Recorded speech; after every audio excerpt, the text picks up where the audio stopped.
Now, a lot's changed over the years. You happen to be a judge now for the IFBB. What kind of changes have you seen in women's bodybuilding? Well, there were a lot of changes when I first came in. The movie Pumping Iron 2 brought in a lot of changes. I had a very muscular body from powerlifting, and that, in fact, brought in a lot of changes. A lot of women followed, liked the look of the muscle bulk that I had in those days. And from that time, the sport became much more muscular. Corey Everson brought in her own special look that really had a combination of a lot of muscle density, but also with an elegance. She carried it well. She was, I think, the greatest Olympia of her era. I would sort of say there's two eras, like a modern era and the original era, and Corey definitely dominated the original era. Then the sport actually went into a little bit of a turmoil. It was developing so quickly, I think, that a lot of people had difficulty accepting muscularity in women, and commercially it's a hard sell. A lot of people, outside the sport didn't really like the muscularity. Inside the sport it was a small sport, and the fans loved the muscle.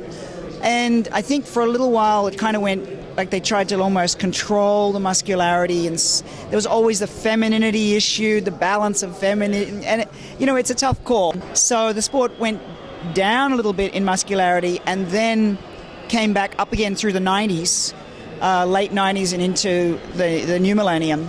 Now, when you say muscularity, are you talking strict bulk and just mass, or are you talking about, again, maintaining that feminine line? No, I'm really talking about bulk. Plain old bulk. Bulk and definition. The women in in this later era, and Iris Kyle is the representative of the best. She's the most amazing athlete in this latter era. And the definition, muscularity, just the balance, just the amount of muscle she has. She could compete against so many men. She's just an amazing athlete. Her muscularity is just mind-boggling. But she is so good because it is symmetrical, because she does carry it well. Her frame, it does carry it. Unfortunately, I think a lot of the modern women don't carry it well. Think that the amount of muscle, it's a lot of muscle, but it's not put on proportionately. I think also the implants, breast implants, have really thrown the balance off in a lot of the women. And I don't think, large breasts really go with a muscular, lean physique. They don't tie together because breasts are essentially fat. You got like 2% body fat, and then you have large breasts. It's a dichotomy. Yes, to me it doesn't look right. Where do you think we're going with the sport? There's so many divisions. They just opened a bikini division now. What's going on with the women's bodybuilding, with all the divisions, and not just the bulking up, the large bodybuilders?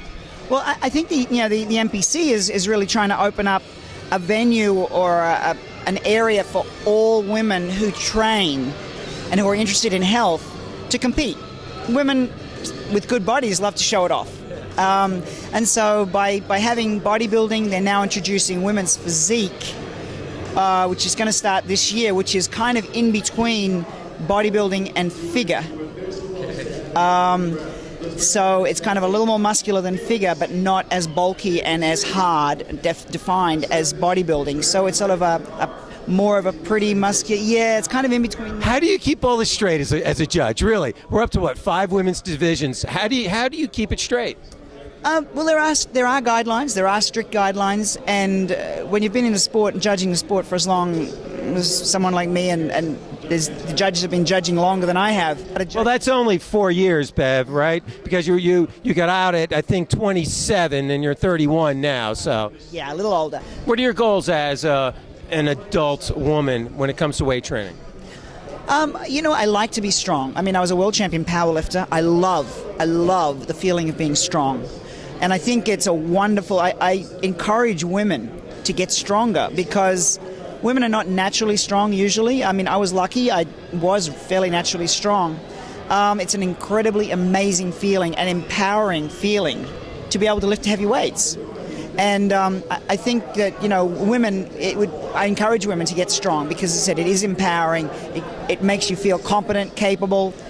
And, I mean, it helps you in daily life. You don't have to get someone to open the jam jars for you, You can carry your own groceries. It just feels good. So I want to stay strong, but obviously I can't stay as strong as I used to. So my aim is basically health. Well, I guess that would be the message we want to get out to the viewers. Take charge of their health and get involved, get in the gym, and eat right. Yeah, and it's not. You don't have to be so scientific about it. It's pretty simple. How simple is it, Bev Francis? Spell it out, seriously. Well, it's simple enough that you have to stay active. And what the important thing is to learn to love being active. When you start to be active, if you're a slug and you first start to move, okay, it's going to be hard for a while. But it shouldn't take long to actually get joy out of using our bodies. That's we're made to move.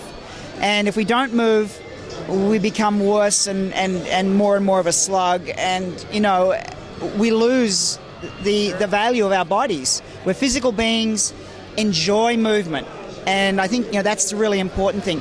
You shouldn't have to do it because I have to do this because I have to because otherwise I'm going to get fat, or I have to. You should want to do it. You should want to do it because it feels good, and all it takes is just getting into an activity that you love. If you don't like to run, don't run. If you like